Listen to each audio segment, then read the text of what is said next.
If you work or study in a Starbucks or you just like free things, this is the hack for you.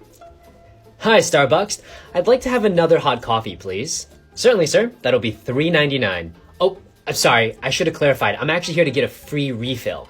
Of course. Anything else I can get you? Actually, for this free drinks refill, what else qualifies? So to get a refill at a Starbucks, it has to be a purchase from the same day in the same store, and you can get a refill of a hot coffee, iced coffee, or cold brew, or hot or iced tea. In addition, you have to be a Starbucks Rewards member or pay through the Starbucks app. Wow, so like if I just got in here at 5 a.m., I could drink cold brew all day. You know, that's a good question, and yes, you absolutely can.